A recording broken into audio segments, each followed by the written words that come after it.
Comment transformer n'importe quelle image facilement en une véritable œuvre d'art imprimable en 3D. C'est ce que je vais vous montrer aujourd'hui à travers ce guide complet d'utilisation du logiciel UForge. Welcome to Origo World. Let's start 3D printing together.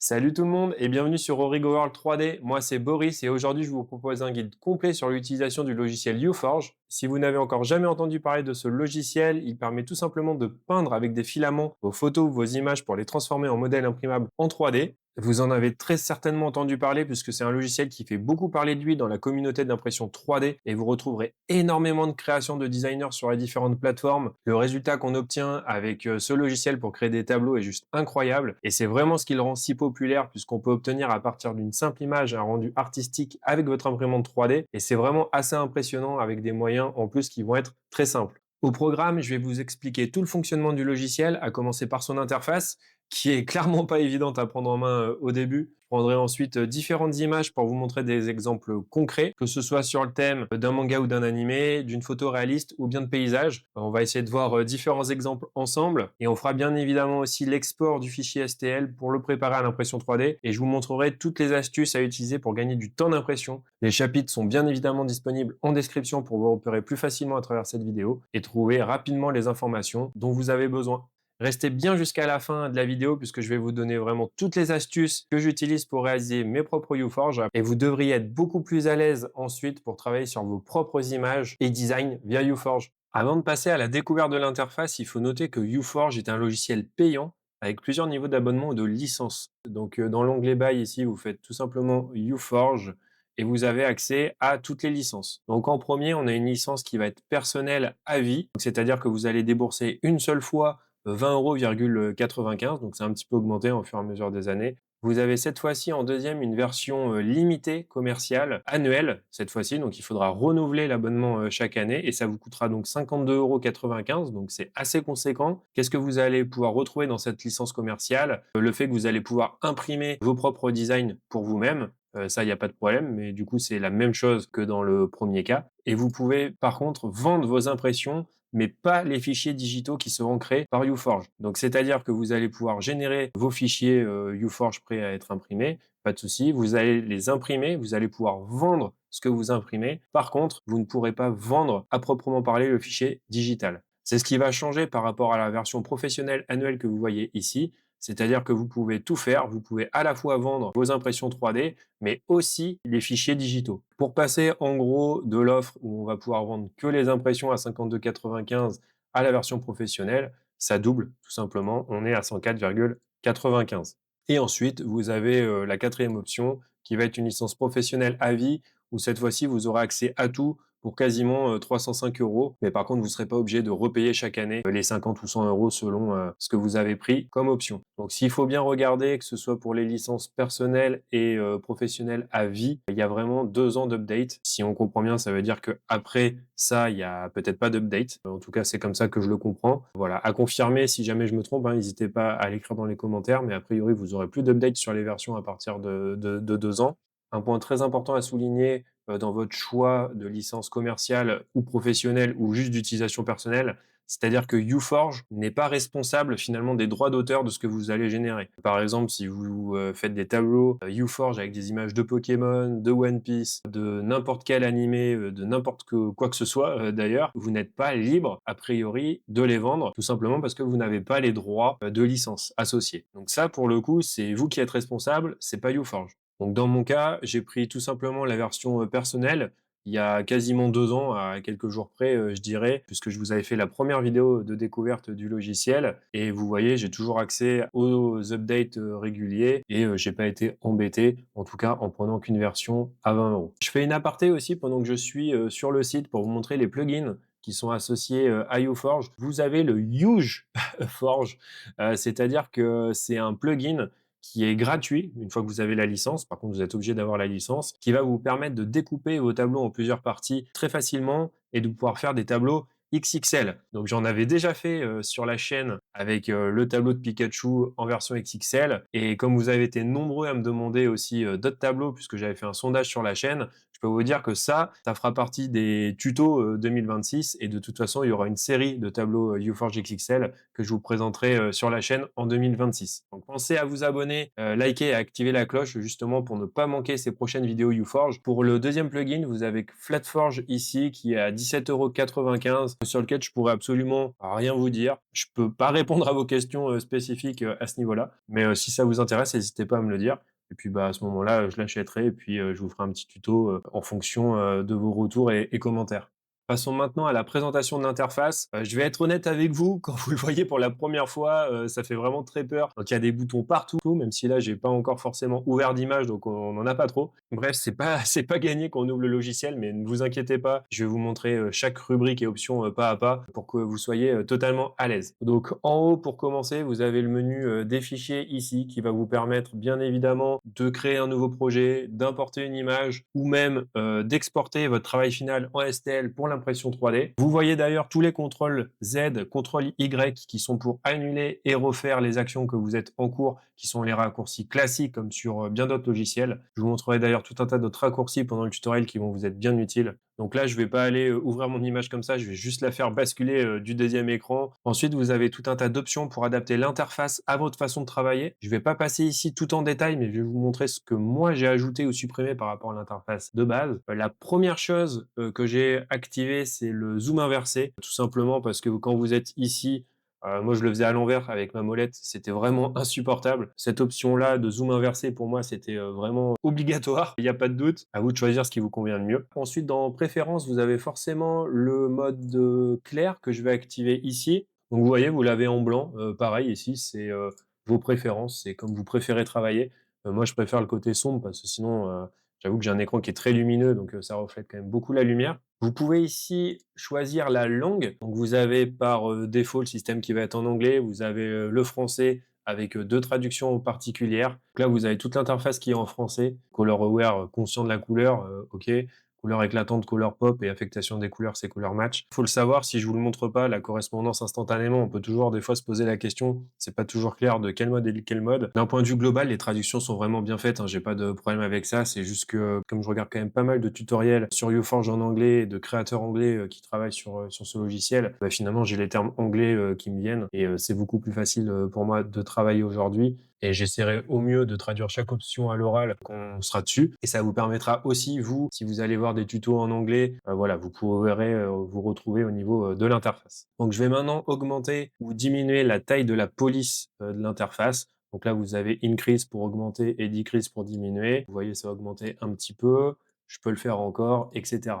Je vais laisser juste une augmentation d'un cran pour que vous puissiez bien voir l'interface, je pense, à la vidéo. Dans la fenêtre ici, vous pouvez réactiver ou désactiver les anciens sliders. En gros, c'était le curseur ici qui vous permettait de choisir la hauteur de couche à laquelle vous allez faire vos transitions de couleur. Moi, c'est comme ça que j'ai appris UForge. À l'époque, il n'y avait que ça. Il n'y avait pas toute cette barre ici qui vous permettait de mixer les couleurs, donc le color core, on va dire le cœur des couleurs, hein, on va le traduire comme ça en français. Selon les modèles choisis, je vais essayer de faire au mieux pour rester avec l'interface qui est moderne. Par contre, peut-être que pour certaines images, je vous montrerai aussi la version avec les sliders. Moi, je m'y retrouve plus facilement, mais après, je pense que c'est une question d'habitude.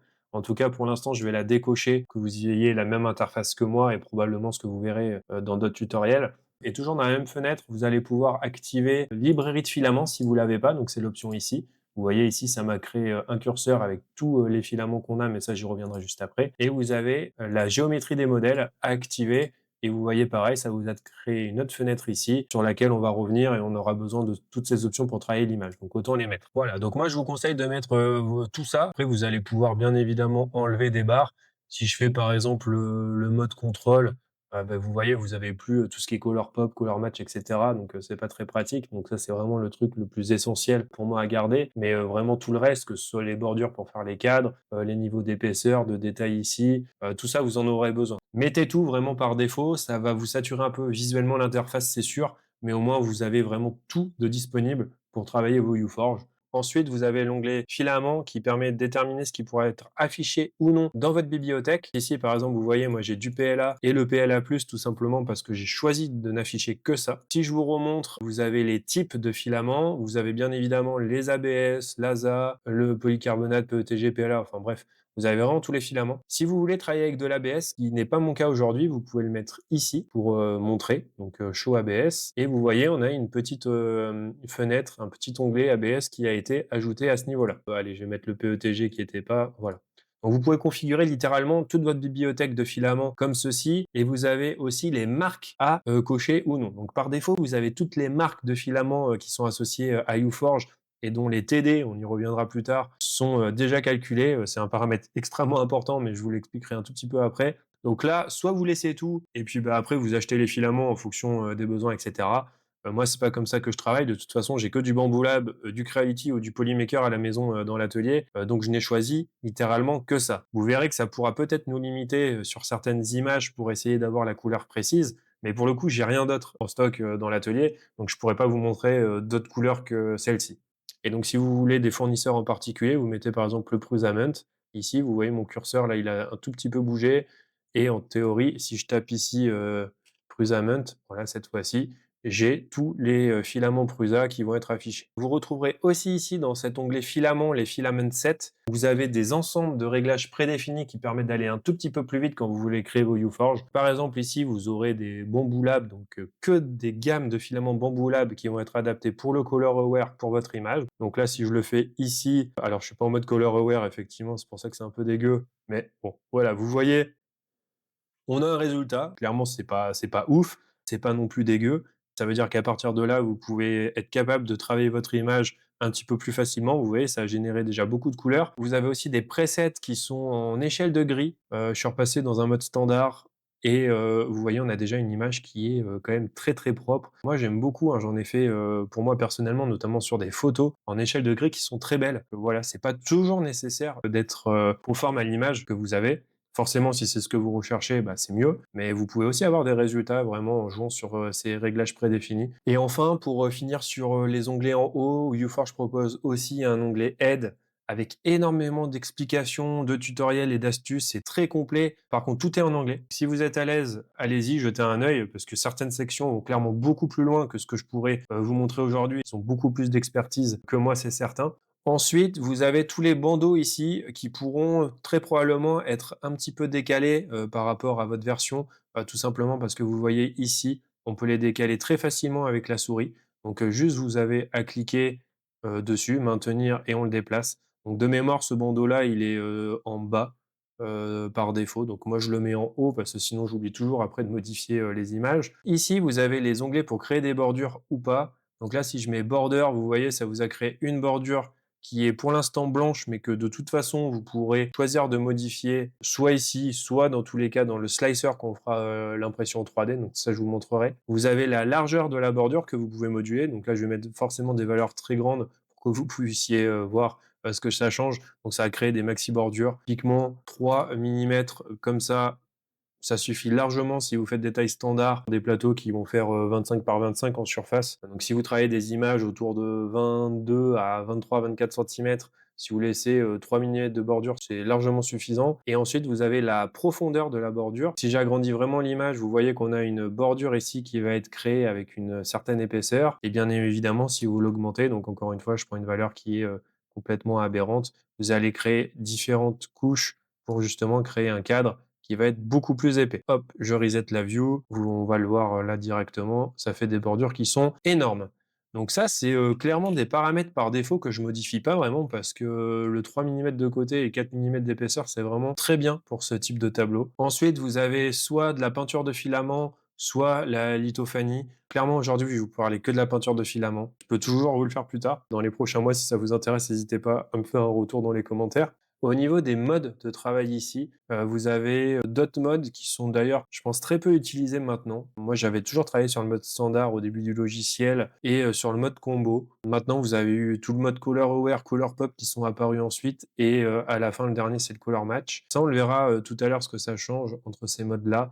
En tout cas, ce qui est sûr, c'est que le color match est vraiment ultra adapté quand vous avez une couleur dominante et vous allez pouvoir ensuite vraiment arriver à bien faire correspondre toutes vos autres couleurs en fonction des zones du tableau, ce qui était quand même difficile de faire avant. De toute façon, j'essaierai plusieurs modes pour vous montrer un petit peu les différences tout à l'heure. On a des modes de profondeur dynamique ou statique. J'avoue que par défaut, j'ai toujours laissé dynamique. Je sais pas vraiment ce que ça va pouvoir changer. Voilà, on fera peut-être des tests tout à l'heure sur des images complexes. Ensuite, au niveau des détails, plus la valeur va être basse, plus vous allez avoir une image qui va être détaillée, plus elle va être haute, moins vous allez avoir une image détaillée. Par exemple, je sais pas, là on était à 0,2, je mets 2, vraiment pour vous montrer. Vous voyez, on a que du pixel.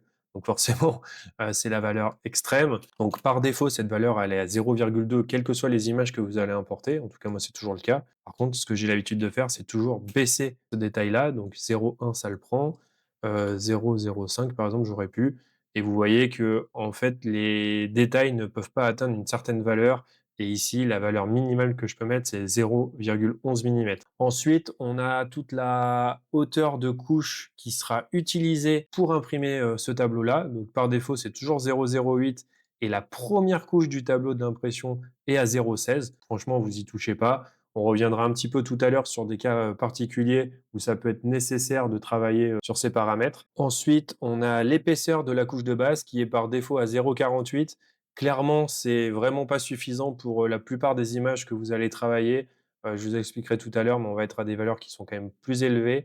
Donc si on met le mode maillage ici, on voit quand même mieux ce que je veux vous montrer. On est imprimé sur une couche de noir qui va être la base du modèle. C'est vraiment ça que veut dire cette épaisseur. Et si on met 1, vous allez voir qu'on a carrément augmenté l'épaisseur, hein. Vous l'avez vu typiquement juste avant. Et donc voilà, là, si je repasse sur du 0,48, on a bien diminué l'épaisseur du modèle. Si vous laissez ces paramètres ici, vous allez avoir quelque chose qui va ressembler à une espèce de feuille un petit peu molle. C'est vraiment pas extra. Je recommande vraiment de mettre plus. On verra pour la valeur tout à l'heure. Pour la profondeur ici de travail, ça va être la distance entre la fin de votre couche de base noire et la plus haute couche que vous avez. Vous aurez vraiment 1,76 millimètres à travailler. Et donc, c'est sur ces 1,76 millimètres que vous allez rentrer toutes les couleurs que vous avez ici à côté. Au centre, vous avez toute la zone de prévisualisation. C'est ici que vous verrez votre image en version colorisée. Donc, c'est-à-dire qu'à droite, c'est votre image de base. À gauche, c'est l'image qu'on va travailler dans le logiciel. Bon, je pense que depuis que je suis dessus tout à l'heure, vous avez compris ça. Et vous voyez là, d'ailleurs, on voit mieux le relief maintenant que j'ai pris ce mode en échelle de grille. Vous voyez beaucoup mieux le relief et vous vous rendez bien compte de l'épaisseur du modèle. Juste ici, vous avez le slider central. C'est vraiment le cœur, en gros, là où on va rentrer toutes les couleurs. En tout cas, si tout ça vous semble complexe, vous inquiétez pas encore une fois à cette étape, c'est normal. On n'a pas encore commencé à travailler les images. Je vous rassure, dès qu'on passe sur un exemple concret, ça va devenir quand même beaucoup plus clair et j'espère logique pour vous. Sur la gauche, vous retrouverez toute la bibliothèque de filaments que l'on a activée ici, encore une fois, dans Windows, avec les filtres indiqués dans l'onglet filaments. Donc encore une fois, les types et les marques. Et vous voyez ici que j'ai, comme je le disais, que du PLA, le PLA+, et les marques Bamboula, Polymaker et Creality que j'ai dans l'atelier. Donc si vous n'utilisez pas les mêmes fils que moi, vous verrez énormément de filaments qui sont déjà préenregistrés. Mais comme je le disais tout à l'heure, je les ai pas. Donc pour moi, l'intérêt est quand même assez limité, sauf de me dire, ah tiens, j'ai pas cette couleur, elle serait parfaite pourtant pour ce modèle-là, et donc je vais être obligé de l'acheter, etc. Ou je vais tout simplement me dire, j'en ai marre d'acheter du filament, et je me suis fait du mal pour rien, parce que il manque toujours une couleur quoi qu'on fasse. Vous allez le voir surtout sur les images complexes, on a besoin de voilà 5, 6, 7, 8 couleurs. Il manque toujours une couleur, donc soit vous achetez en masse et vous avez toutes les couleurs de la même marque, soit sinon on va essayer de faire autrement. Vous retrouverez aussi une barre de recherche, on l'a un tout petit peu vu tout à l'heure quand j'ai recherché Prusa. Vous pouvez chercher par marque, vous pouvez chercher aussi par couleur de filament. Donc là, si je mets blue, parce qu'on est en anglais, donc bleu, vous avez tous les bleus qui ressortent de ma base à moi de filament. Sans les filtres, bien évidemment, vous en avez encore plus. Si je tape Prusa cette fois-ci, vous voyez qu'il se passe rien. Je peux mettre les Polytera, qui est une gamme particulière de PLA de chez Polymaker. Vous voyez, ça apparaît. Donc vous avez cet onglet-là de filtre que vous pourrez utiliser. Ça peut aussi arriver que vous ayez des filaments qui ne soient pas enregistrés ou préenregistrés dans UForge. Il y en a quand même beaucoup depuis le temps, mais ça pourrait arriver. Vous avez cette option ici pour ajouter un nouveau filament. Vous cliquez, vous rentrez la couleur que vous voulez. Donc je sais pas, on va mettre du rose ici. Si vous avez le code HTML précis pour mettre la couleur, c'est encore mieux. Parce parce que justement, ça vous permettra d'ajuster les nuances, sinon vous pouvez le faire à l'œil. Et ensuite, vous choisissez si c'est du PLA, du PETG ou autre chose. La marque, eh ben, on va mettre Origo World, voilà, 3D. Et le TD, bon, ben là, j'en ai aucune idée. Il faut calculer le TD de vos filaments et ça, on verra tout à l'heure justement comment on fait. Et après, vous pouvez mettre des commentaires, des tags, ce que vous voulez. Donc là, vous sauvegardez et en théorie, voilà, ça va créer une couleur ici, Origo World 3D rose. Voilà, donc vous pourrez la retrouver bien évidemment avec l'onglet de recherche. Moi ici, je vais faire un clic droit et je vais tout simplement l'enlever. Comme ça, je me dirai pas que j'ai un rose qui vient de nulle part. Dans un instant, on va travailler ensemble sur notre première image. Mais avant ça, je vais vous montrer quand même un des points les plus importants pour moi, c'est tout simplement de bien choisir son image de départ. C'est clairement pas si facile que ça et vous pourrez avoir beaucoup de difficultés en fonction des images et surtout beaucoup de frustration. En effet, le choix de l'image de départ, c'est l'une des étapes les plus critiques. UForge peut donner des résultats qui sont incroyables. Il peut pas faire des miracles, surtout sur des choses qui n'existent pas. Ici, je vous prends le cas vraiment extrême. Donc, c'était un exemple qui était généré dans UForge entre une version hautement résolue et basse résolution. Vous allez voir que si je zoome ici, bon, de toute façon, vous l'avez vu, hein, on est tellement vraiment dans les extrêmes qu'en fait, il n'y a pas de relief, il n'y a rien, on voit quelques pixels mais on ne peut littéralement rien faire de ça, alors qu'ici, on devrait pouvoir arriver un petit peu à travailler. Bien évidemment, c'est des cas extrêmes, mais c'est pour vous illustrer quand même, avant que je vous montre comment choisir son image, à quel point ça peut impacter d'avoir des images de bonne qualité. Donc moi, ce que je vous conseille pour vos premières images, je vais en charger une, c'était une image que j'avais fait sur MakerWorld, c'est d'avoir vraiment un fond qui va être grosso modo uni et un personnage, ou en tout cas quelque chose, un objet, ce que vous voulez, qui va vraiment ressortir de l'image avec si possible des couleurs assez dominantes et sans avoir non plus 50 couleurs. Là, je prends cet exemple de Kratos, mais en vrai, vous avez quand même beaucoup de couleurs et surtout beaucoup de nuances de couleurs. Si vous voulez arriver à faire ici toutes les nuances,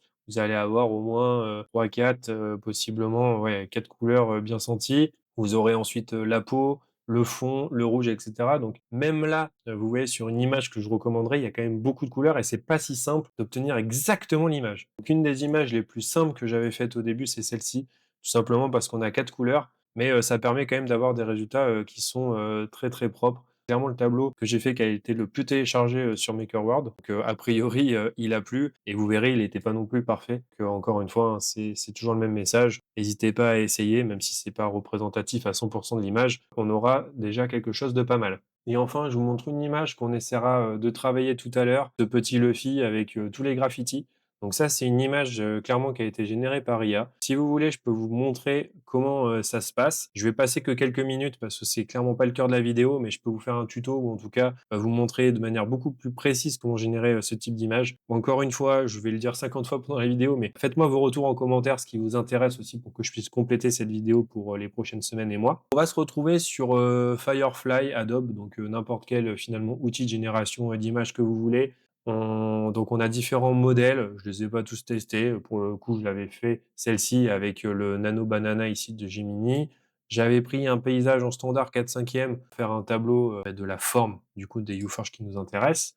Et je vais vous marquer le prompt exactement que j'ai utilisé. Alors ça va très probablement me générer une autre image, mais c'est pas grave, au pire si elle est bien, on pourra toujours la prendre.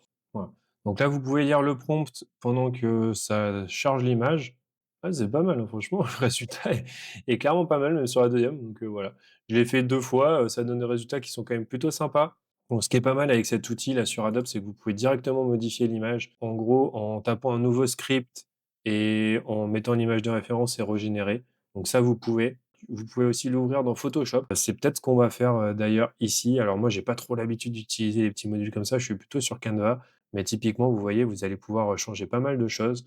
Moi, je suis pas pro, donc je peux pas forcément le faire ici.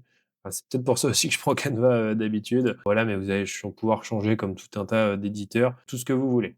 Donc là, vous voyez, c'est encore une autre image que j'ai pu générer. Je vous montre vraiment ce que je fais dans Canva.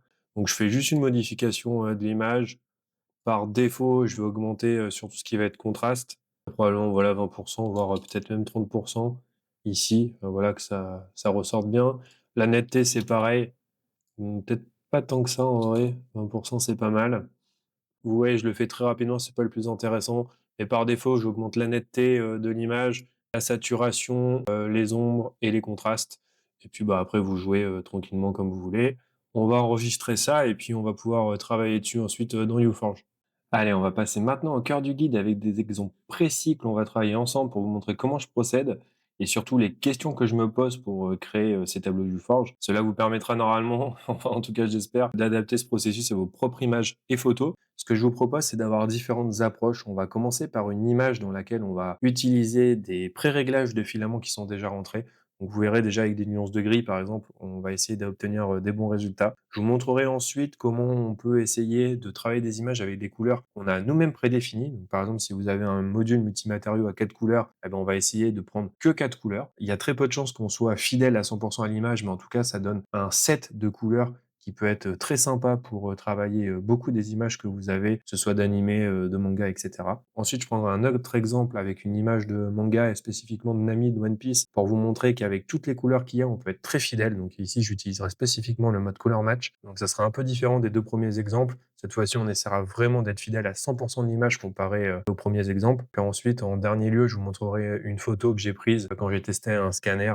Donc ça sera une photo d'extérieur avec moi en premier plan, etc. Donc on verra comment on peut travailler au mieux cette photo ensemble. Donc on va commencer directement par importer ce modèle ici, 2 euros. On va le traiter d'une façon assez simple pour commencer. On va régler quelques paramètres ici en haut. Donc on a déjà la bordure, comme je vous le disais tout à l'heure, qui va nous permettre de créer des cadres. Donc là, si vous voulez, on peut créer un cadre déjà à ce niveau-là. Donc ça, c'est assez important puisqu'en fait, c'est une bordure qui va être au-dessus du modèle. Donc ça veut dire que dans le slicer, on pourra choisir si elle est blanche, jaune, bleue, rouge. En tout cas, on pourra choisir exactement la couleur que vous voulez dans le slicer.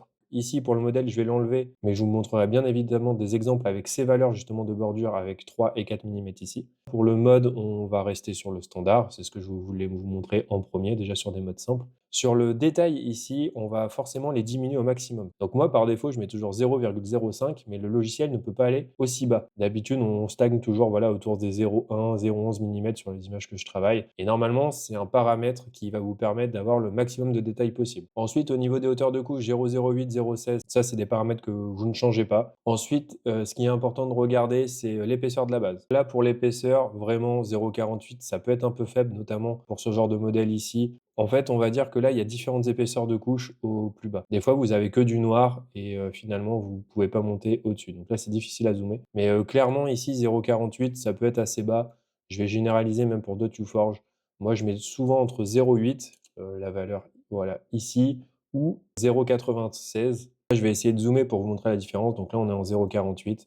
D'habitude, moi, je prends 0,8.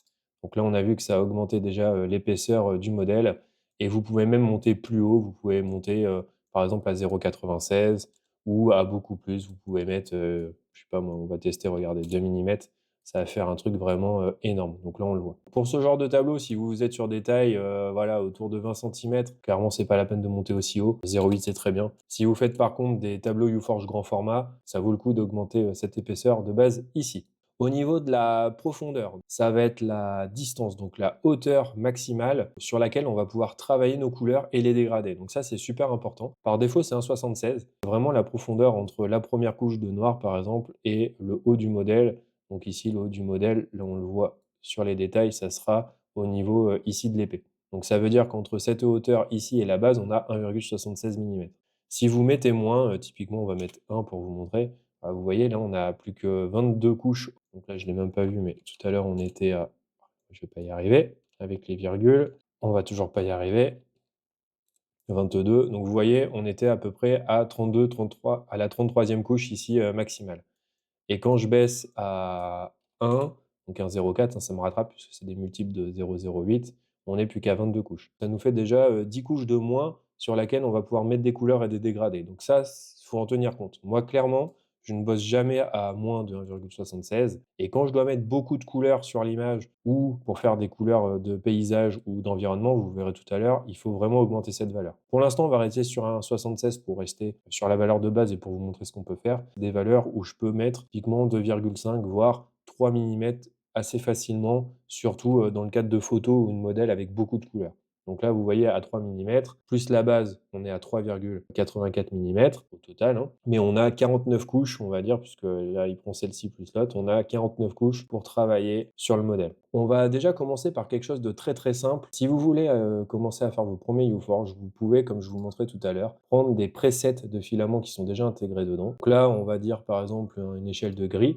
Vous voyez, ça m'a mis ici du blanc. Alors on va commencer, ça m'a remis du noir, du gris foncé, du gris clair et du blanc. Donc ça crée lui-même le dégradé et on a déjà une image qui, en réalité, je pense que si on joue un tout petit peu dessus, ce serait pas si dégueulasse que ça si on l'imprimait. Ce qui est important, là, vous voyez, on était en standard. Moi, je sais que l'échelle de gris, on est pas mal en max channel. Me demandez pas pourquoi, j'ai pas, j'ai pas la notion vraiment sur comment chaque mode gère l'image. Ce qu'on peut faire ici, c'est que si vous cliquez sur le noir, sur le 10, vous allez pouvoir, avec vos flèches du clavier, augmenter un petit peu la hauteur. Si on passe à 12, honnêtement, c'est un petit peu trop sombre. On peut rester sur du 11, ça crée des dégradés. Si on reste sur ce 17, donc on reclique dessus, on va pouvoir assombrir en le montant ou éclaircir l'image. Clairement, ici, ça peut être pas mal sur du 17. Pareil sur celui-ci au niveau du gris, etc. Donc vous comprenez le principe. Plus on monte, plus on va assombrir l'image. Plus on descend, plus on va éclaircir. OK? Donc là, on va rester à 24, c'était très bien.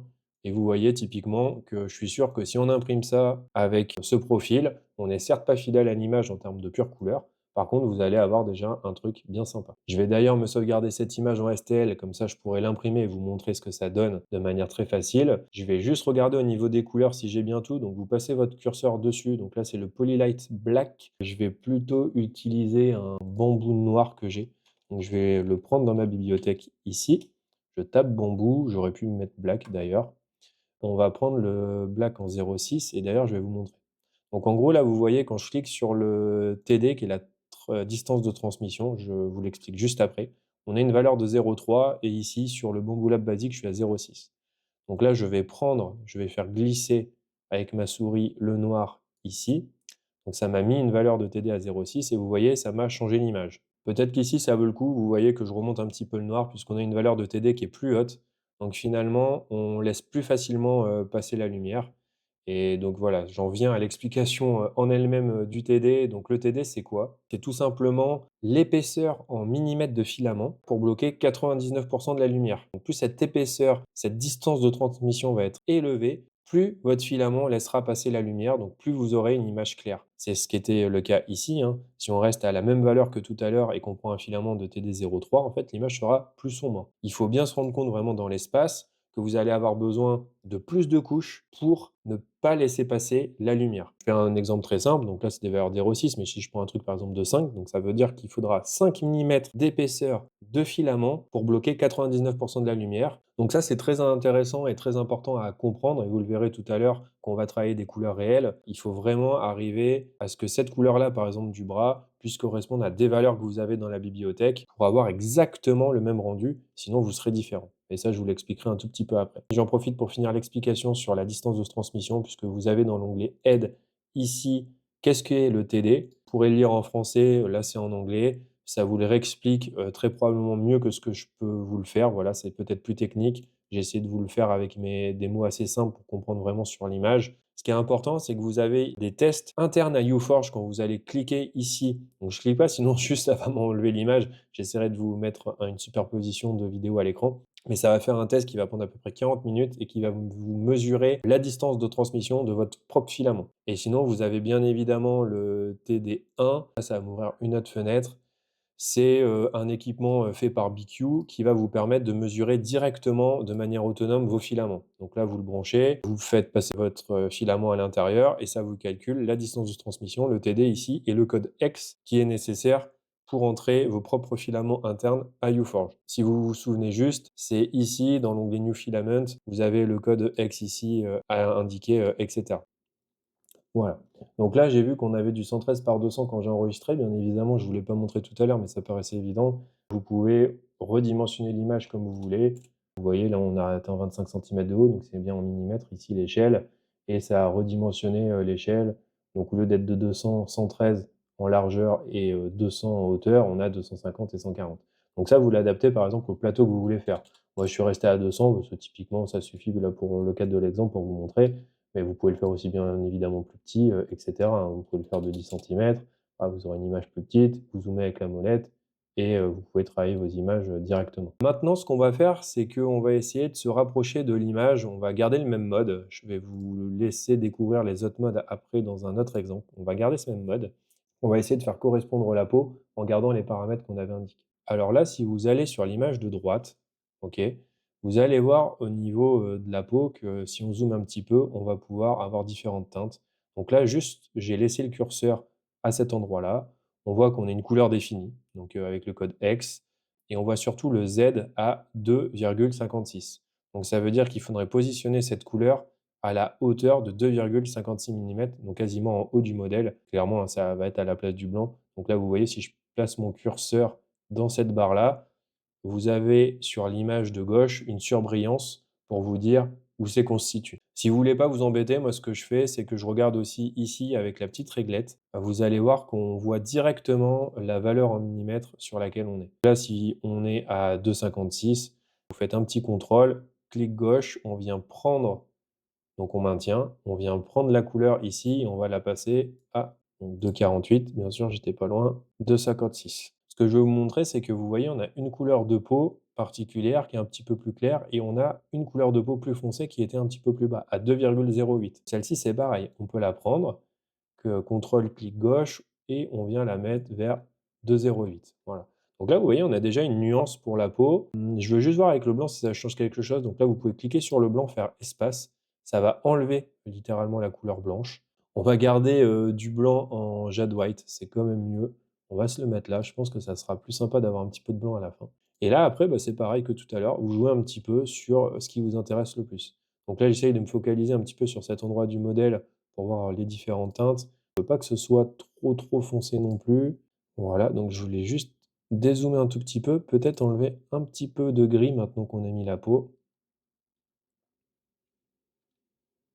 Ouais, là, je pense que c'est pas mal. Faut tout simplement jouer comme je le fais ici avec les hauteurs de couche pour avoir le résultat qui vous satisfait. Ici, l'idée, c'est pas qu'on aille jusque à l'image parfaite. Je le ferai sur d'autres modèles pour vous montrer d'autres modes, mais c'est vraiment pour vous montrer comment on peut arriver à travailler les images. Donc là, si on regarde ici, ça vous fait déjà une, 2, 3, 4, 5 et 6 couleurs. Soit vous avez des systèmes multicouleurs, vous en avez plusieurs et donc c'est OK, vous allez pouvoir imprimer cette image facilement. Soit vous n'en avez pas, ça veut dire que si vous avez une imprimante standard sans système multicouleur, il va falloir faire 6 changements de couleur pendant l'impression. Donc ça peut être assez long à ce niveau-là. C'est pour ça aussi que arriver à être 100% fidèle à l'image, ça va vous demander beaucoup de couleurs et probablement beaucoup de temps, ou en tout cas des investissements dans des accessoires multimatériaux pour gagner un peu de temps qui sont pas négligeables. Donc bien évidemment ici, vous pouvez rajouter le vert, hein, je suis dessus, 1,68, on va quand même le mettre puisque c'est la couleur quand même pour Zoro. Et là finalement, vous voyez qu'on arrive difficilement à prendre la ceinture et qu'on colorie aussi l'arrière-plan. Donc ça, c'est pas ce qu'on veut. Donc c'est vraiment pas le mode adapté pour faire ça. On va tout simplement faire Z ici pour enlever la couleur. Si vous appuyez sur espace en raccourci, juste vous masquez et démasquez la couleur pour voir ce que ça fait. Voilà. Vous savez quoi? Je vais le laisser comme ça parce que déjà, je suis sûr que ça va être sympa qu'on va l'imprimer. Et je vais surtout vous montrer aussi le résultat avec les bordures, comme ça vous vous rendrez compte aussi des paramètres. Avant d'enregistrer, comme tout à l'heure, je vais quand même essayer de trouver les filaments les plus proches pour adapter. Donc on a un TD qui va être pour cette couleur-là de 1. On va prendre un... Ah ben, le Peanut, c'est exactement celui que je prends pour les peaux d'ailleurs. Et là, si on cherche un filament assez proche, on va avoir le Desert Tan, Lemon Yellow, donc on a un TD. Alors regardez toujours le TD hein, finalement, parce que ça va vous orienter aussi pour prendre quelque chose d'assez proche. Sinon, vous allez devoir changer pas mal l'image en elle-même. Ah ouais, le Lime Green. Ah mais j'aurais pas pensé à le prendre, mais c'est vrai qu'on pourrait mettre un peu de vert en vrai dans ce Zoro. Bon alors là, c'est beaucoup trop. Je fais juste un test, juste pour regarder, tiens, par curiosité, si j'arrive pas à en incorporer un petit peu, pour avoir une petite nuance de vert. Par contre, on était trop foncé ici, là, au niveau de l'image. On va le laisser comme ça, vraiment, j'étais pas parti pour vous montrer ça, mais c'est vrai que remettre une petite touche de vert sur le Zoro quand même, ça voilà, ça fera un petit clin d'œil, au personnage. Pour ce premier exemple, je vais m'arrêter ici. Tout simplement parce que mon objectif n'était pas d'être fidèle à 100 de l'image. Je voulais vous montrer dans un premier temps comment vous pouvez travailler très facilement vos premiers UForge et avoir des résultats acceptables. Voilà, ils seront pas, parfaits, mais de toute façon, est-ce que ça existe? Je ne sais pas. En tout cas, ce qui est important, c'est que ça vous plaise. Je vais vous montrer le résultat des impressions parce que vous allez voir que c'est quand même déjà pas mal comme ça et ça vous permettra, déjà de vous entraîner et d'essayer de faire vos premières impressions, de A à Z. Allez, on va maintenant travailler, une autre image. On va prendre un cas extrêmement simple. Je vais prendre cette image, de Goku là qui est un petit peu modifiée. On va le faire rapidement. On va prendre des niveaux de détail toujours qui vont être assez bas. Ça compense comme d'hab à 0,11. On change pas les hauteurs ici, je vais prendre du 0,8. Profondeur, on va laisser un 76, et cetera. On va passer sur un mode combo. Je vais vous enlever tout simplement ces couleurs-là. Ce que je vais vous montrer ici dans cet exemple, c'est un petit peu comme le Zoro, c'est de travailler avec, pas beaucoup de couleurs et avoir un résultat sympa. Par contre, ici, on va se limiter à 4 couleurs, tout simplement parce que c'est ce que la majorité des gens vont avoir à dispo avec un AMS ou un CFS. Vous pouvez imprimer 4 couleurs. Bien sûr, vous pouvez faire des postes dans le G-code, changer vos bobines manuellement, et cetera. D'habitude, la plupart des gens vont imprimer 4 couleurs, ou en tout cas, c'est la majorité de ceux qui vont chercher des tableaux sur internet de UForge. Dans ce cas-là, moi, ce que je vous propose, c'est qu'on va travailler avec des couleurs prédéfinies, en plus, hein, juste qu'on a choisi, on ne fait pas en fonction de l'image, du noir, du rouge, du jaune et du blanc. Et on va essayer justement pas forcément de se rapprocher de cette image-là, mais en tout cas essayer d'avoir quelque chose de sympa. Je vais prendre du red. Moi, je sais que j'ai le Bamboo Lab red basique. On va peut-être commencer par celui-ci. J'ai le Creality. À la limite, ça va pas changer grand-chose. Je vais prendre celui de Creality ici. Et on va prendre du jaune. On va prendre un yellow.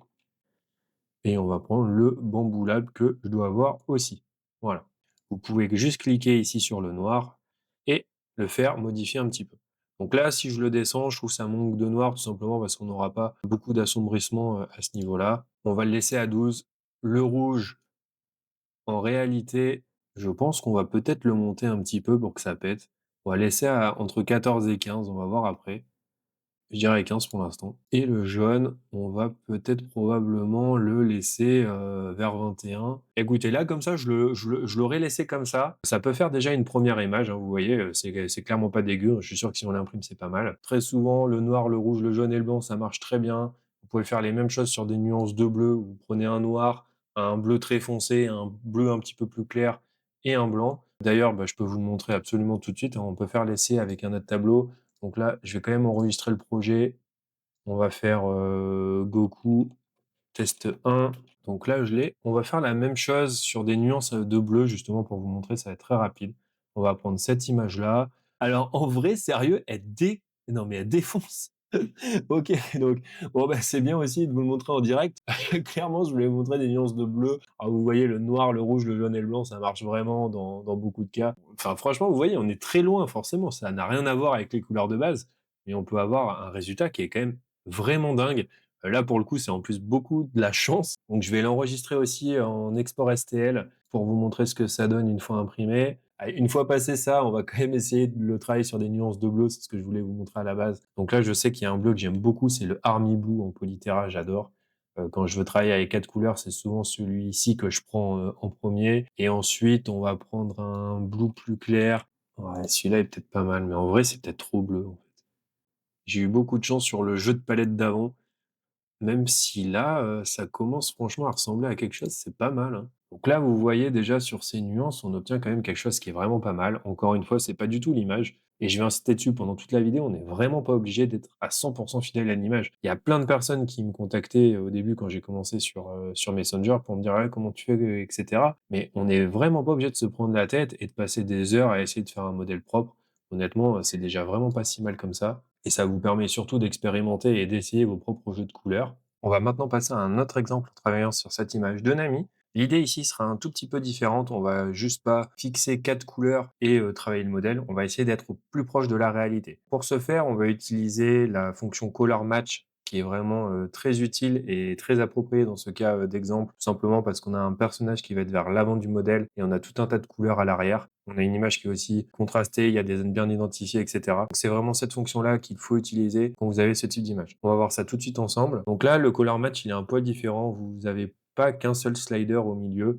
Donc là, en gros, c'est ce qui va représenter votre image. Ok, c'est les couleurs fidèles à l'image. Et ici, le mesh, ça va être les couleurs que vous allez pouvoir importer de votre image directement. Le plus simple, ou en tout cas la façon dont je l'ai compris, c'est plutôt de travailler sur le mesh en premier et après de transférer les bonnes couleurs ou en tout cas les bons TD aussi des filaments que vous avez. Puisque comme vous l'avez vu, on fait basculer finalement des couleurs de l'image réelle vers l'image, OK.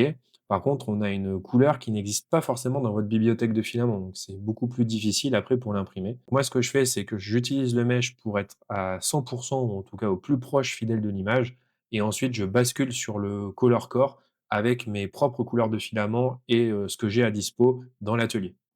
Donc le noir, on va le laisser là pour l'instant. Ce qu'on va faire, c'est qu'on va mettre, tout simplement le marron qui devrait être cette fois-ci dessous. Maintenant, on va passer la couleur, de peau qui va être à 1,12, donc elle va être ici. Vous voyez, on avait le curseur qui était en surbrillance d'ailleurs. On va prendre, le blanc pendant que j'y suis, 1,04 mais à mon avis, on va pouvoir le mettre plus haut. Hop, voilà. Parce que en vrai, ça va être la couleur qui est censée être la plus haute du modèle, hein. Je sais pas pourquoi il met un Z. Voilà, en fait, c'est selon, là où je place, hein, ça va vraiment beaucoup bouger. OK. On va prendre, cette couleur ici, 0,88, je pense qu'elle sera pareil, un tout petit peu plus haute aussi. Donc on est à 0,96, ça me paraît pas mal. Absolument, donc là, c'est très bien. Donc vous voyez déjà, en juste quelques clics, on a déjà quand même beaucoup moins de mal à détecter les zones par rapport à tout à l'heure. On va essayer de se placer le orange.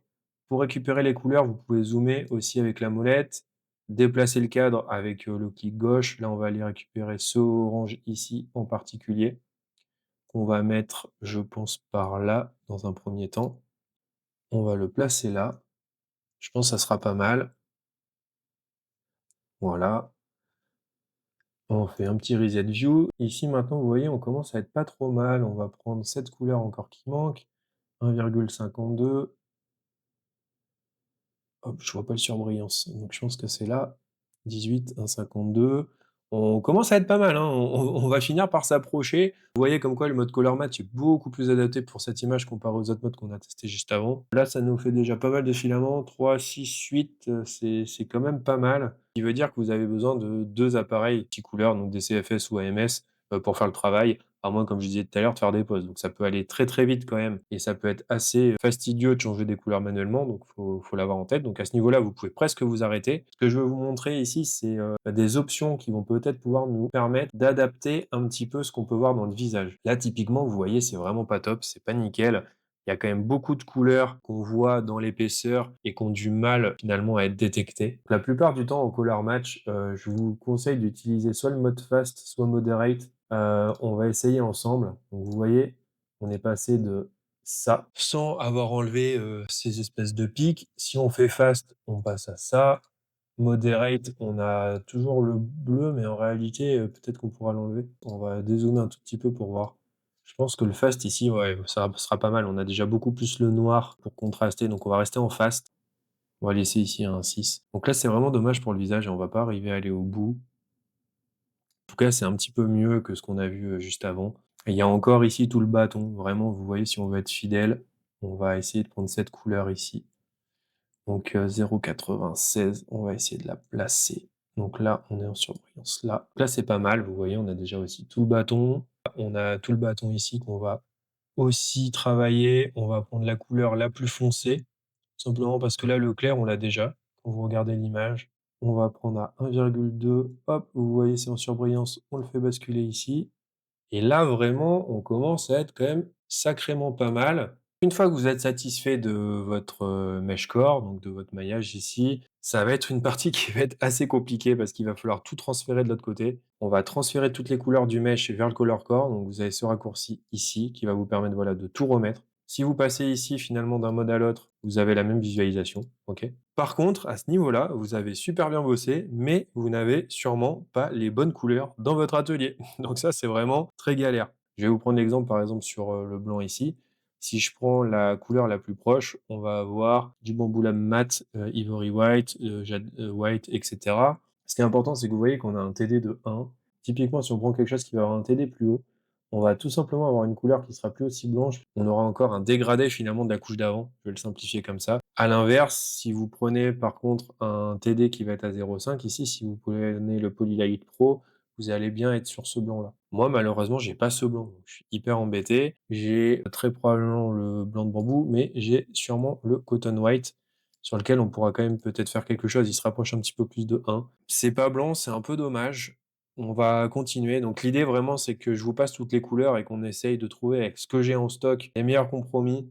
Sur le jaune ici, on va prendre le Bamboo Lab jaune basique. Vous voyez, ça va être très compliqué, hein, maintenant, hein. C'est là où le TD quand même est ultra impactant. Donc on va passer en lime green, on va changer, on aura un petit peu de vert, c'est pas très grave. On va essayer de le travailler comme ça. Sur ce orange-là, on va prendre, donc qu'est-ce que j'ai? Moi, j'ai seulement le Sunrise, très probablement. On a un TD qui va être, si je fais T toujours de 1, je pense que je dois avoir le Sunrise orange ici.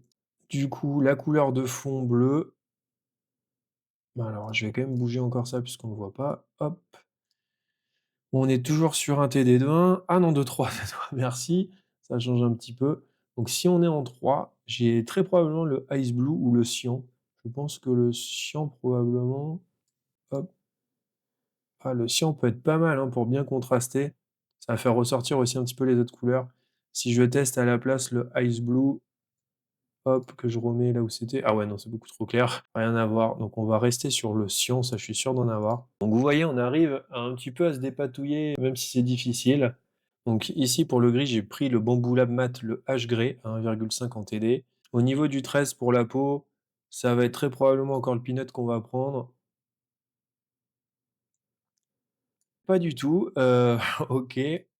Desert Tan, c'est pas fou. Bamboo Lab beige, ouais, mais ça va être ultra foncé, c'était sûr vu le TD.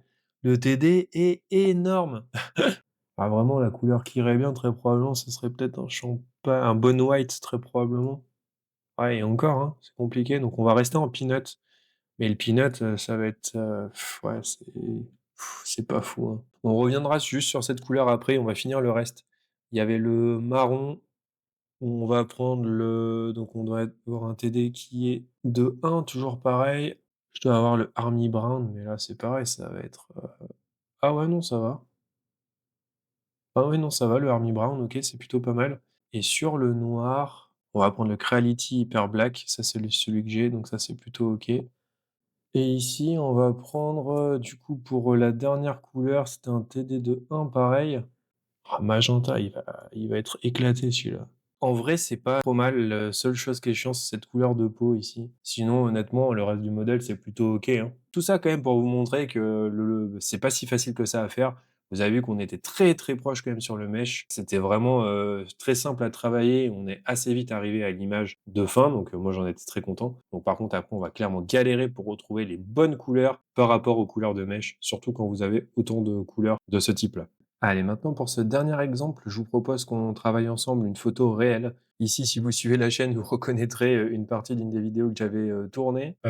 J'ai pris cette image tout simplement parce qu'on a différents plans. Donc moi, je suis au premier plan. On a ensuite tout ce qui va être végétation et arbres. On a une tour derrière, donc en monument, et on a le ciel. On va essayer de la travailler en color match, tout simplement parce que comme on a différents niveaux avec de l'avant-plan, de l'arrière-plan, etc., je pense qu'on va pouvoir arriver à faire quelque chose de plutôt correct. Sinon, la plupart du temps, les photos, je les travaille en vrai en standard. C'est les deux seuls modes que je travaille aujourd'hui en standard et en color match pour les photos. Il faut bien dire aussi que je travaille beaucoup moins les photos finalement que les images que je vous ai montrées juste avant, donc j'ai beaucoup moins l'habitude de ces photos-là. En premier lieu, on va tout simplement augmenter les détails comme on fait d'habitude. Moi, j'aime bien travailler avec le max de détails possible. On va garder les hauteurs de couche, ça, il y a pas de souci. La hauteur de la base, toujours en 0,8. Par contre, ici, en profondeur vraiment de travail, étant donné qu'il va quand même y avoir pas mal de couleurs, je vais tout de suite mettre plus que ça. OK? Là, je vais me mettre, à 3, valeur arbitraire, mais je vais quasiment le doubler, justement qu'on ait beaucoup, beaucoup plus de couches et qu'on puisse travailler des dégradés et cetera de manière beaucoup plus propre. Parce que forcément, sur les photos, ce qu'on va rechercher, c'est travailler les dégradés et être vraiment proche de l'original. La plupart du temps, moi, je faisais 3, 3,5. Mais encore une fois, comme je vous dis, je suis pas spécialiste des photos, c'est vraiment les réglages que je prends personnellement. Pour l'instant, je commence à 3. Je pense qu'un 76 n'est vraiment pas suffisant pour les photos. Il y a vraiment pas assez de couches différentes pour pouvoir mettre toutes les nuances de couleurs que l'on veut. Donc comme d'habitude pour travailler, ces photos, on va passer sur, le mesh. On va enlever toutes les couleurs, à savoir, toutes les gris différents. On va récupérer en premier lieu la couleur qui va s'imprimer en premier. Donc ici, ce sera très probablement celle du ciel.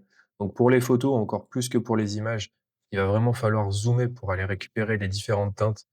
Donc là, vous voyez, hein, le ciel, on n'a pas, qu'une seule couleur. Ici, par exemple, on va être sur un bleu un petit peu plus foncé.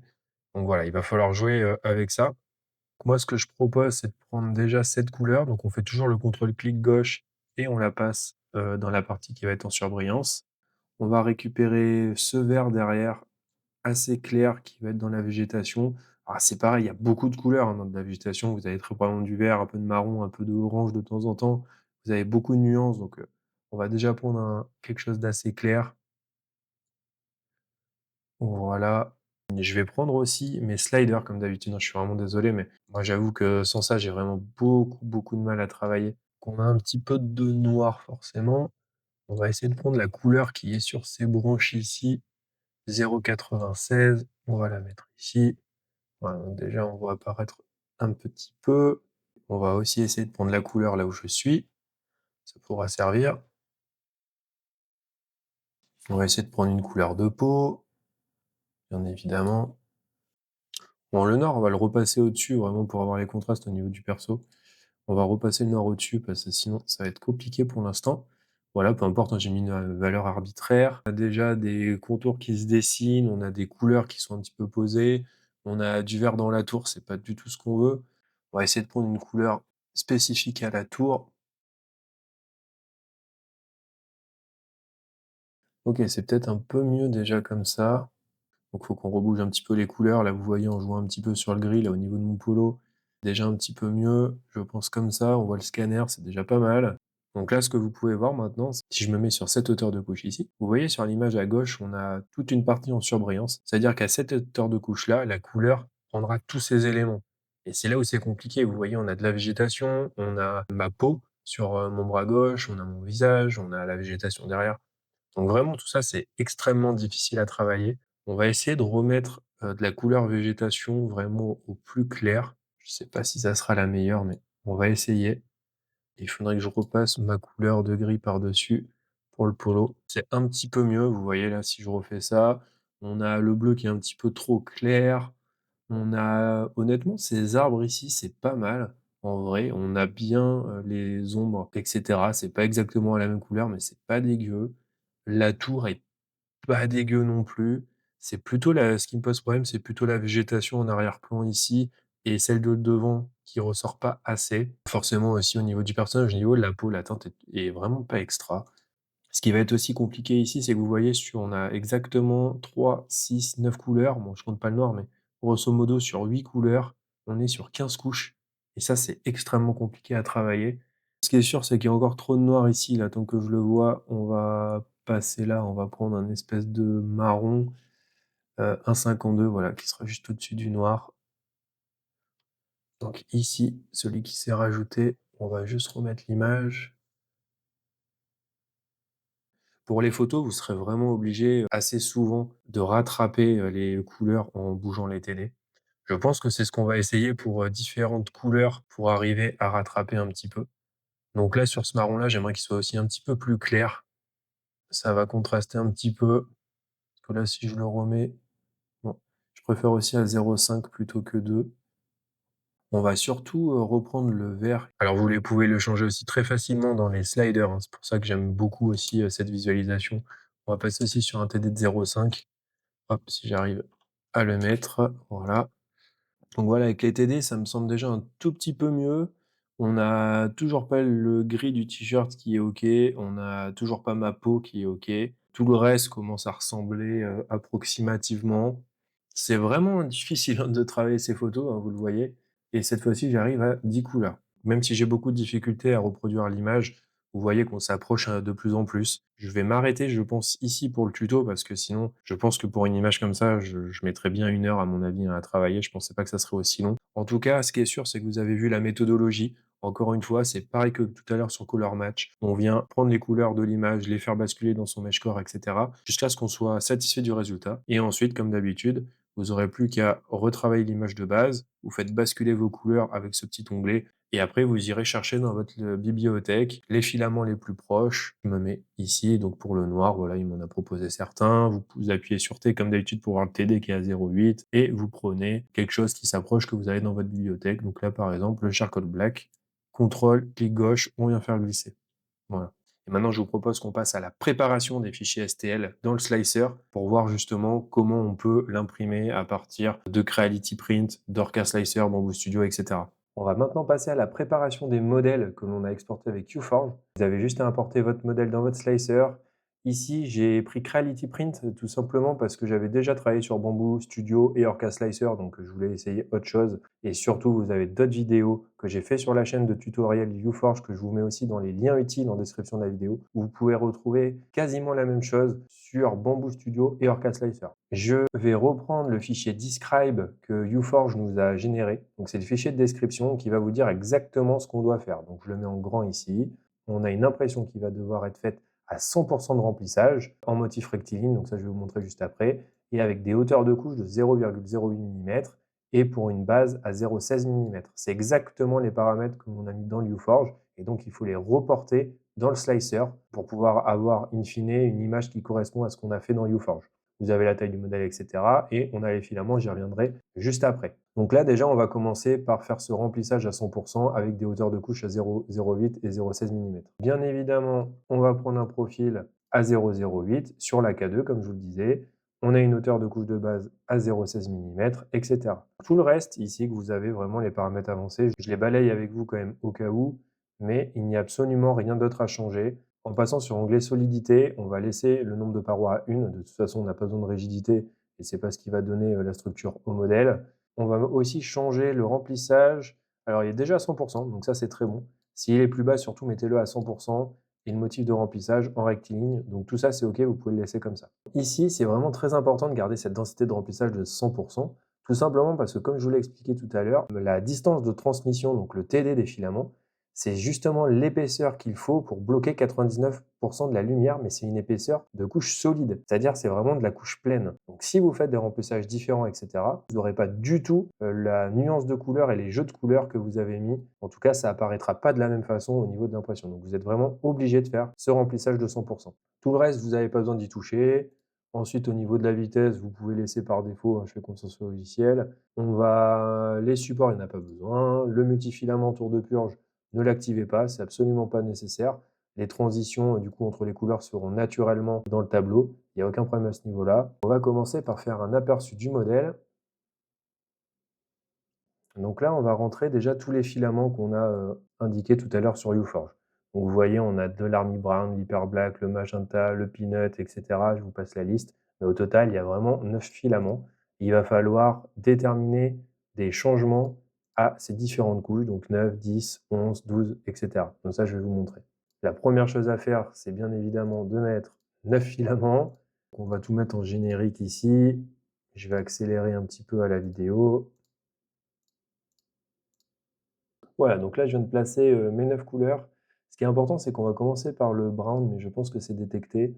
Si ça l'est pas, il faut que vous alliez dans l'onglet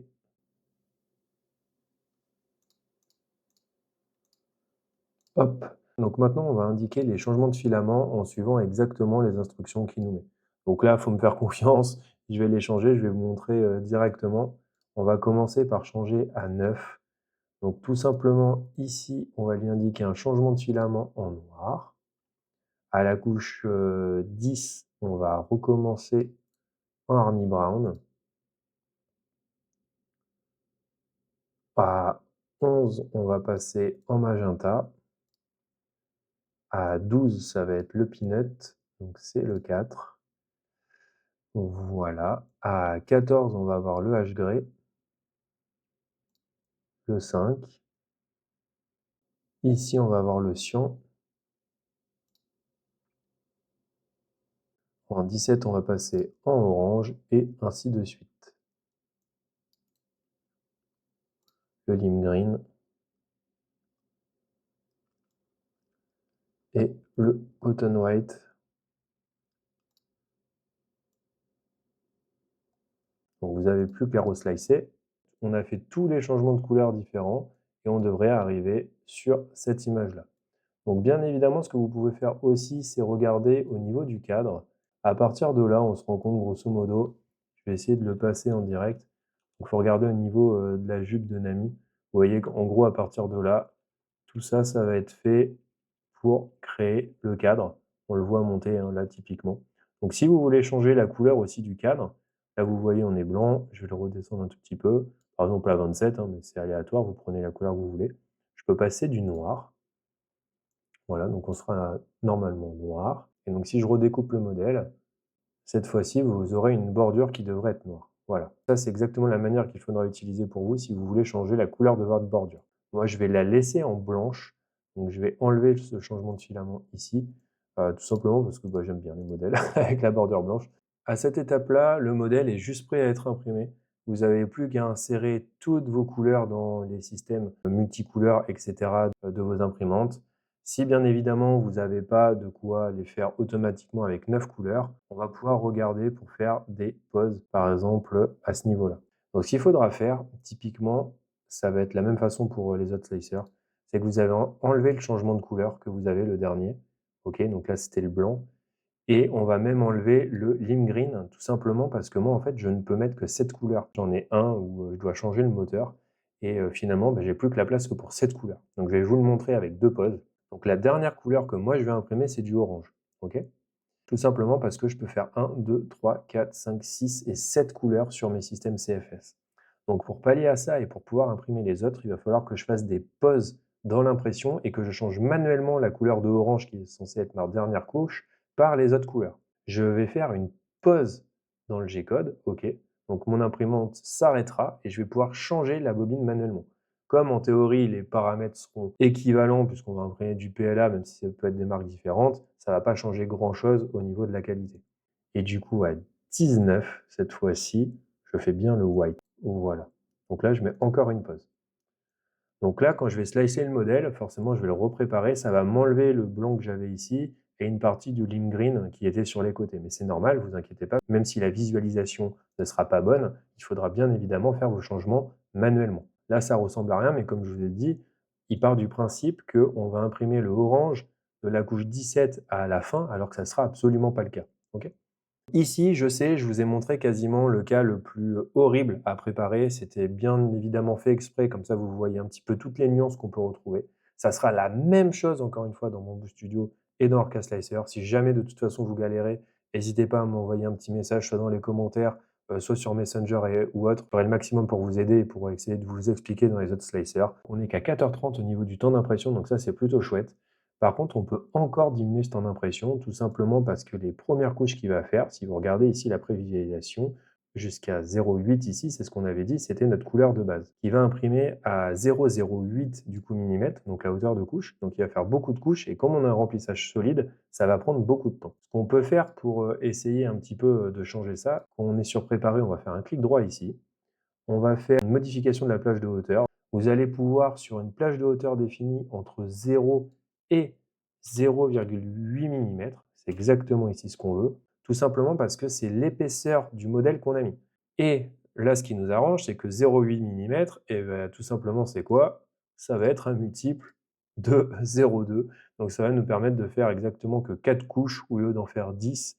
Ici, on aura bien un modificateur sur l'objet entre 0 et 0,8 mm et il va nous mettre une hauteur de 0,2 mm au niveau des couches avec une densité, on va laisser par contre de 100%, ça c'est important.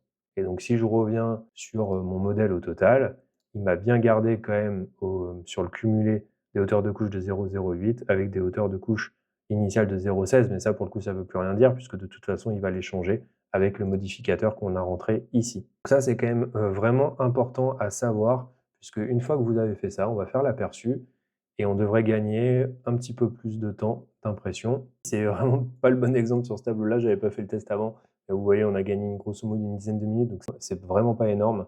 Après, le temps du modèle est pas long hein, déjà en soi, mais je peux vous garantir que sur beaucoup de modèles que vous allez trouver sur Internet, si vous faites manuellement ce changement sur le modificateur de plage de hauteur, vous allez vraiment gagner vraiment beaucoup de temps. Je vous montre quand même en deuxième un exemple le plus simple hein, qu'on a fait tout à l'heure sur les UForge. C'est vrai que c'était un petit peu compliqué peut-être pour tout le monde, ou en tout cas pour commencer l'exemple de Nami. Donc je le reprends de zéro quasiment pour ceux qui seraient intéressés. On a vraiment une hauteur de couche de 0,08, 0,16, donc tous les paramètres ici, je reviens pas forcément dessus. Prenez les mêmes que ceux qu'on a pris pour Nami, vous enlevez la tour de purge, etc. On va prendre 4 couleurs. Je vous remontre le fichier décrit par UForge tel qu'il faut qu'on l'imprime. Donc on a du noir, de l'army blue, de l'Hyper Blue et du Basic Jade White avec des changements de hauteur de couche. Vous voyez, on en a que 4, donc ça va être très très simple. On va commencer par le noir et on changera à 12, 15 et 19. Donc on va prendre un bleu assez foncé. Si c'est pas la même couleur dans le logiciel, vous vous en fichez complet, hein. Moi je fais ça très très vite là pour vous montrer. On va prendre un autre bleu beaucoup plus clair et surtout on va prendre du blanc. Là, pareil que tout à l'heure, vous allez slicer. Déjà, ça donne un aperçu qui a l'air pas trop mal, mais on va faire les changements de hauteur de couche ensemble. On va maintenant rentrer ensemble les couleurs et il y en a quand même beaucoup moins que ce qu'on avait sur le modèle précédent. Donc là, à la couche 12, je vais tout simplement passer en Army Blue. Donc c'était mon deuxième filament ici. Ensuite, en 15, je passe en Blue et ensuite en 19, en White. Voilà, donc là, c'est très très simple. On va juste reslicer le modèle. Je voulais quand même prendre du temps pour vous montrer cette version simple pour ceux qui débutent vraiment. Parce que c'est vrai qu'avec l'Onami, je me suis lancé dans un truc, je voulais vous montrer la version la plus complexe. Mais en réalité, même si vous voyez tout, ça peut faire peur peut-être à certains, surtout si vous voulez vous lancer. Donc j'espère vraiment en vous montrant ce modèle plus simple que ça va vous donner envie de faire vos propres UForge et de préparer les impressions. On va tout lancer comme ça. Et puis je vous retrouve après avec tous les modèles de test qu'on a préparés ensemble pour vous montrer les résultats d'impression, regarder les qualités, regarder si les bordures sont OK, les épaisseurs des modèles, etc. On va commencer par ce modèle de Zoro ici qui a été imprimé pour rappel avec 6 couleurs. Je vais déjà vous montrer au niveau de l'épaisseur pour vous dire qu'avec 0,8 mm, du coup ça suffit largement. Vous voyez, on c'est pas une feuille de papier, on peut déjà un petit peu le travailler sans problème. Ça se tient. Et si vous voulez le mettre sur un petit chevalet, moi c'est ce que je fais d'habitude, ça se tient très bien, etc. Pas de souci à ce niveau-là. J'en ai fait 2 différents sur le même fichier qu'on a travaillé, tout simplement parce que j'avais pas la bonne couleur pour le blue gray. Là, vous voyez qu'on a une image qui est un petit peu différente de ce qu'on a fait dans le logiciel. On est assez foncé et c'est vrai que l'arrière-plan ne contraste pas très bien. Et ensuite, j'ai pris une autre couleur un petit peu plus bleutée, un Army Blue, pour essayer de faire quelque chose. Mais finalement, je trouve que c'est un petit peu mieux au niveau des contrastes, mais c'est pas ce qu'on avait défini dans le logiciel. Donc encore une fois, bah voilà, on est ultra dépendant des couleurs que vous avez dans l'atelier. Ça change complètement l'image. Je vous le remets un petit peu mieux même à la caméra. Vous voyez, on a 2 images qui sont vraiment complètement différentes en changeant les nuances de bleu-gris qu'on aurait dû mettre. Là, vous voyez, on a un gris qui était pas du tout bleu et un bleu qui est pas du tout gris. C'est pour vous montrer vraiment les 2 extrêmes et on aurait dû avoir quelque chose qui se rapproche entre les 2. Donc sinon, au niveau des effets en lui-même, on n'est pas si mal que ça. Au niveau de la peau, on a bien le peanut, on a le blanc qui ressort un petit peu sur les arêtes, on a un petit peu de vert comme on voulait pour essayer de faire des reflets. Donc ça, c'est plutôt sympa, ça rappelle bien le côté de Zoro. Ce qui est dommage, je vais vous le montrer un petit peu plus, c'est qu'on a beaucoup de mal à voir le texte qui est marqué dans les UForge. C'est inhérent à la taille de la buse qu'on a choisi en 0,4. Vous aurez beaucoup de mal à écrire les textes et à faire des détails qui vont être aussi fins que ça. Vraiment, c'est aussi pour ça que je vous l'ai pris. Donc la solution pour ça, c'est tout simplement de prendre une buse en 0,2. Vous allez complètement augmenter votre temps d'impression, mais c'est pas grave. Les buses en 0,2 vont vous permettre justement d'avoir beaucoup plus de finesse au niveau des détails pour écrire le texte. Donc ce genre d'image, vous allez pouvoir les faire très facilement en buse de 0,2. Voilà, ça va prendre plus de temps. C'est sûr que vous allez pas être sur 10 heures, vous allez peut-être sur 30-40 heures. Mais en tout cas, vous arriverez à un résultat qui est beaucoup plus correct. Donc voilà pour ce modèle de Zoro. Je vous montre un modèle de Nico Robin que j'avais essayé de travailler un petit peu sur ce même thème un peu manga. Donc vous voyez ici, la seule écriture qui est, c'est le nom de Robin. C'est vraiment très gros comme détail par rapport à ce qu'on a ici. C'est largement possible de l'imprimer avec une buse en 0,4, c'est ce que j'avais fait à l'époque. Et vous voyez, juste avec quelques nuances, vraiment un petit peu là de violet, on arrive à faire des résultats qui sont très sympas. C'est également ce que j'avais fait aussi sur ce portrait de Trafalgar Law. Vous voyez que franchement, très simplement, avec quelques couleurs, on arrive à avoir déjà des designs, je trouve, qui sont vraiment ultra sympas. Juste après l'impression, on va obtenir ce résultat-là. On n'était que en 4 couleurs. Ici, on avait du noir, du rouge, du jaune et du blanc. J'essaye de vous montrer un petit peu différents angles à la lumière. Vous voyez franchement que c'est quand même très bien. Moi, j'aime beaucoup, hein. On n'est vraiment, encore une fois, pas obligé de se rapprocher du modèle original et on a déjà quelque chose qui est vraiment très, très, très sympa. J'essaye de vous montrer aussi un petit peu les textures que vous pouvez avoir sur ce genre de modèle. C'est difficile à faire le focus, mais vous vous rendez bien compte qu'on a quelque chose vraiment en plus qui se tient, hein. Ça, c'est encore une fois l'épaisseur en 0,8 et vous avez un derrière qui est nickel, etc. sur du P8 texturé. Donc je vous montre tout de suite la même image qu'on a travaillé sur l'autre Sangoku. Vous voyez vraiment par hasard, on arrive à avoir un tableau qui est vraiment cool. Moi, je l'aime beaucoup. Je le trouve peut-être un poil plus sombre que ce qu'on avait mis sur le logiciel. Peut-être que j'ai pris un filament avec un TD un tout petit peu différent. En tout cas, moi, je suis très, très, très fan de cette image. Et vous avez vu qu'on a passé littéralement 10 secondes en fait pour la faire, puisqu'on avait travaillé déjà sur lui. Et juste en uploadant l'image avec nos réglages, on est tombé sur ce modèle-là. Alors, je vais vous mettre l'image ici pour mieux voir. Ça, vous pouvez comparer en même temps. Là, celle-ci, c'est pareil, j'aime beaucoup. Franchement, je suis fan. Noir, 2 nuances de bleu et le blanc par-dessus. Et vous voyez, franchement, avec 4 couleurs, on arrive à faire un truc qui est vraiment hyper stylé. Là, franchement, c'est vraiment le type d'image où avec pas beaucoup de boulot, vous choisissez vos teintes de couleurs à la limite prédéfinies d'avance et vous faites littéralement ce que vous voulez. Donc ça, c'est vraiment 2 nuances et 2 jeux de couleurs qui marchent très, très, très bien. Vous pouvez l'adapter sur plein de tableaux. Je vous montre un exemple ici avec un Pikachu que j'avais fait. Là, vous voyez, c'est pareil. 4 couleurs, du noir, du rouge, du jaune et du blanc. Et on a ce modèle de Pikachu là. J'en profite aussi pour vous montrer un autre modèle que j'avais fait de Zoro. Voilà, il y a un petit peu plus de couleurs, etc. Mais c'était aussi pour vous montrer des exemples et des résultats qui sont vraiment sympas. Par contre, il faut passer des fois un petit peu plus de temps à travailler les images. Et la vidéo étant déjà très très très très longue, je voulais au moins vous montrer le principe de travail et ce sur quoi je me base pour travailler les images. Vous pourrez largement arriver à ce niveau de résultat-là avec ce que je vous ai montré aujourd'hui. Allez, je vous montre le résultat après l'impression du modèle de Nami. On avait 9 couleurs au total. Moi, j'avais que 7 places dans l'AMS, donc vous avez vu, j'ai fait des changements manuels. Mais voilà, vous pouvez voir que c'est OK aussi. On a la même bordure, hein, toujours avec 3 mm en largeur et 4 mm sur l'épaisseur. Donc c'est très très correct, hein, ce genre d'image. Vous voyez, là, on a quasiment pas de déformation, hein, c'est vraiment top. Au niveau des couleurs, je suis un petit peu déçu, mais ça, je vous l'avais montré un petit peu dans le logiciel, hein. On a fait du bricolage, on a pris des couleurs que j'avais dans l'atelier et des couleurs qui étaient un petit peu éloignées de ce qu'on aurait dû prendre. Le brown que j'ai choisi est finalement aussi un petit peu plus clair que l'image d'origine. On n'a pas la bonne couleur ici au niveau de cette partie en arrière-plan. Moi, j'ai mis du vert, mais j'avais pas en fait les nuances de jaune qui étaient indiquées. Donc, j'ai essayé de prendre quelque chose avec un TD proche, essayer d'avoir une transparence similaire. Mais pour le coup, ça n'a pas du tout été le cas. Le magenta est plutôt OK. Le bleu qu'on a est plutôt OK. Même en arrière-plan, c'est plutôt OK. Ce qui est dommage, c'est que j'avais pas un blanc avec un TD très, très, très bas. Et finalement, en fait, c'est un petit peu opaque, hein. C'est pareil, ça on le voyait dans le logiciel de UForge. Donc au niveau de la jupe ici, on a en fait un peu de beige en fait. C'est pas blanc, donc c'est pas extra. Je peux aussi noter au niveau du visage, là si je vous le montre, finalement je pense qu'il y avait une couche de trop. On aurait dû ajuster une couche dans le logiciel, ça j'ai peut-être pas fait gaffe quand j'ai travaillé l'image. Du coup pour le visage c'est pas très grave parce que vous avez juste à ajuster le changement de couleur dans le logiciel. Je pense que si on met une transition avec un cran plus bas, donc par exemple je sais plus à combien elle était, mais si c'était 24 au lieu de, on mettra 23 par exemple, je pense que ça suffira.